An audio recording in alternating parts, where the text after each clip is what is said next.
Hey there everybody, this is Edward at Sun Vapers, and I wanted to show you how to flush up the door to the CNC box.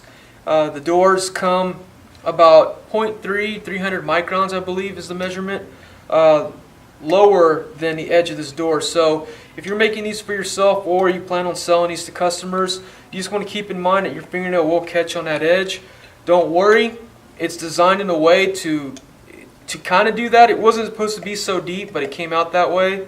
But you're supposed to flush these doors down yourself, and we're going to show you how to do that. It's a real simple technique.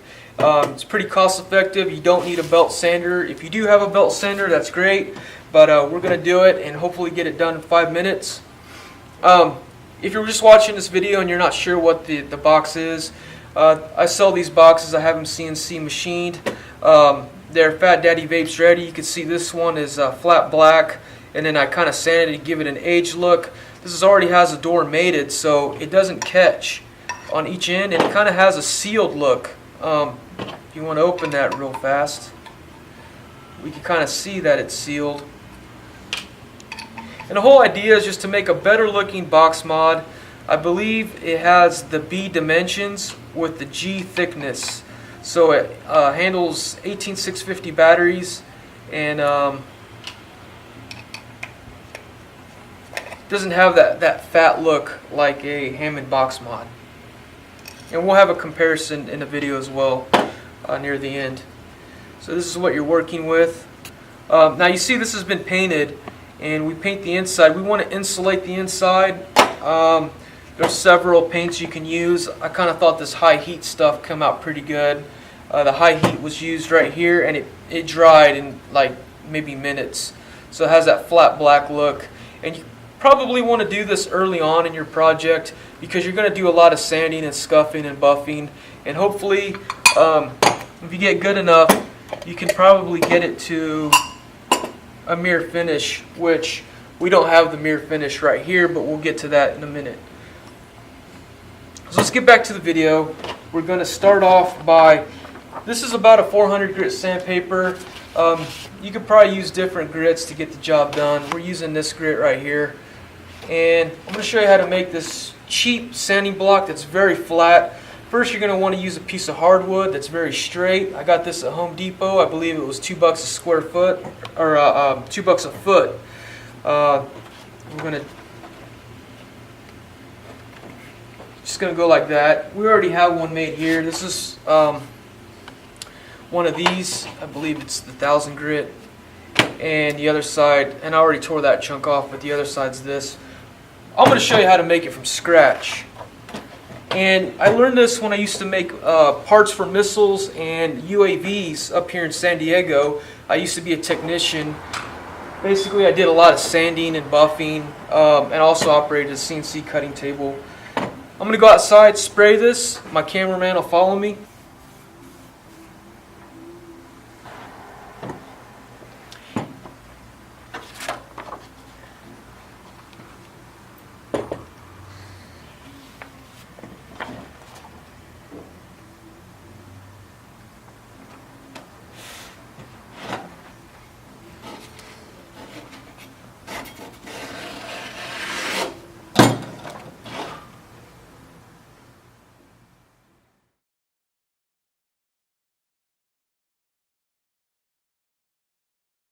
So I'm back. We're going to shoot this video in sections. We're going to review each few minutes, so you may see the camera angle change, and that's normal. I know with a lot of YouTube videos, people are used to seeing them done with a webcam in a certain way, and it annoys people.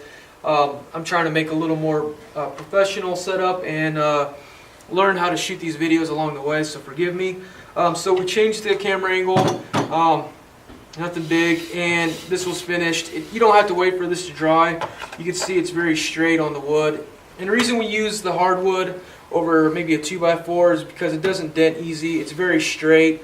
A little more expensive than a 2x4, but the whole idea is to get a really nice product at the end. Again, 400 grit sandpaper. We didn't cover this, but this is just some multi-purpose adhesive.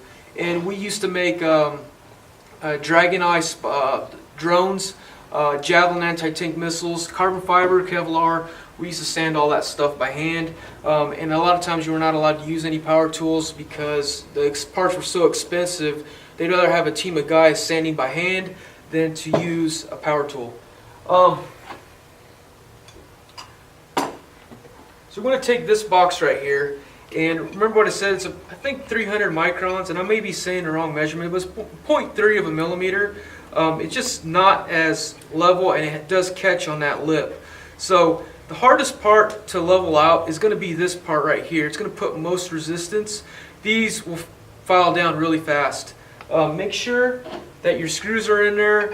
They're actually cut in a way where your screws set below the surface of the door, so they're not going to scuff that easy. And you'll know when it's flush when you can't feel it with your fingernail. Here we go. By the way, if you have a Dremel, don't use the cylindrical, the common, I don't know what kind of material it is. It's kind of an orange color to sand these, because you may put low spots that you can't sand out. Instead, use one of these little soft little sanding wheels. And if you want to give yourself some help, you can go and do that number real quick. But you'd still need to finish this off with the sanding block. If you don't have a belt sander, by the way. But I would still recommend this even if you did. There you go.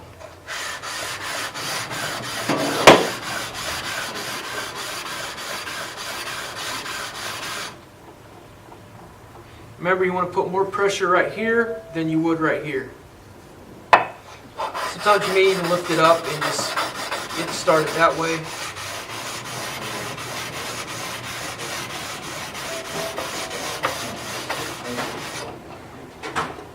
It's already way better.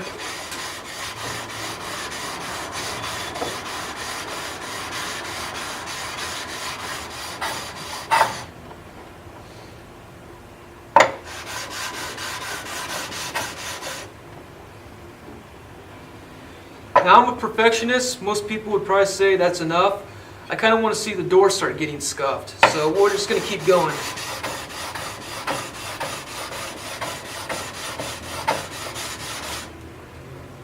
Starting to get to the door. Barely. And now, the workstation I usually do this all at has a shop vac. We're doing this in the front of my shop during business hours. Because, well, you know, time is money, I guess. So we gotta, it's just more spacious to do it here during business hours than to have my camera guy come in and after hours, yada yada. Doesn't really matter.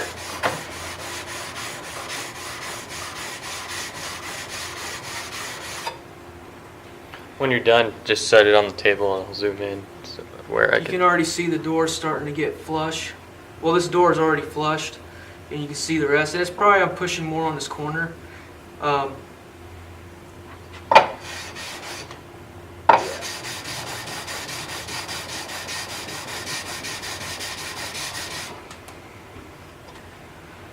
Can you see the grains? Now, that's definitely flush right here, guys. So you don't need to put pressure on there. Now just finish up the rest of it. Flip it upside down.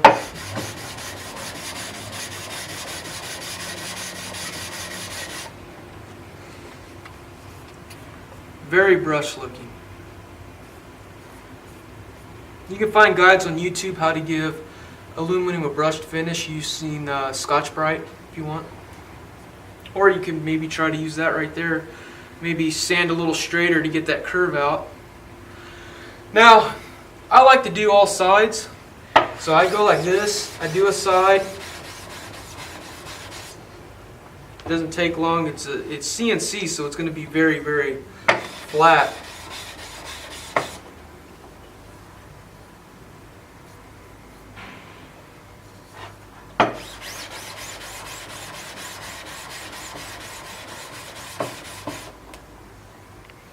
You can see right there.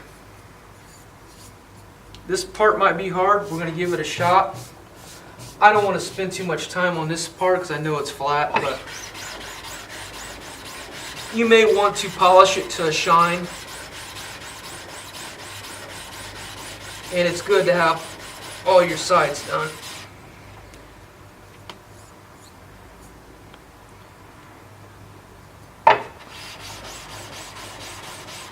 And if you notice, I'm rotating the bottom constantly. Can you see that in the camera? So, to make this video shorter, we're going to end it right here. But we've flattened out the door in a pretty short amount of time. If you go too far, you can always bring that rounded radius edge back. It doesn't take any effort. It's already back. But yeah, CNC hobby box with a flush door. We have a polished one right here. I don't know if we already showed that. Did we take a look at that already?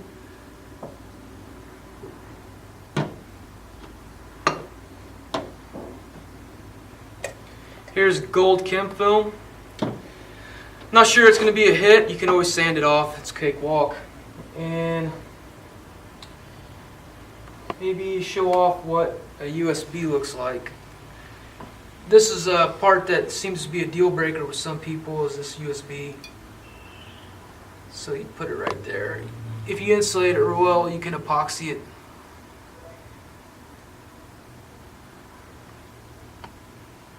Well, that's the Hammond alternative box by Sun Vapers, and I hope you enjoyed the video. We're going to have more, hopefully another one with wet sanding in just a minute. Hey there, I just wanted to touch base with you guys. You may be going for that brush look on the whole box, and you may have a spot that you just can't get brushed that still has the tool marks because it's just smaller than a piece of paper thin, and you'll keep sanding the entire box down trying to get to that little low spot.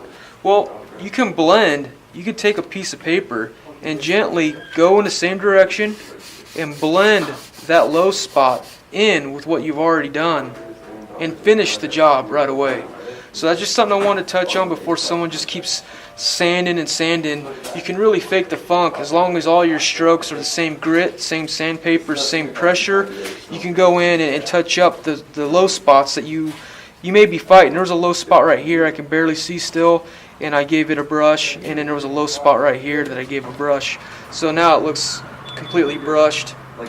Also, you want to get the aluminum dust off there as soon as possible because it is abrasive and will damage the finish. And you can go take this, and I believe, if I'm not mistaken, because I'm definitely no expert, you can get this clear anodized to protect that brushed look. And I have seen people come in here with box mods with a brushed look that they've done themselves. So you definitely want to protect that if you can. And I said we would compare because that's a big question, is what does it look like side by side. Well, here's a Hammond box, and you can see right there a Hammond side view, Hammond. You can I don't know if I'm covering up too much. And the top views. Alrighty, there you guys go. Thank you.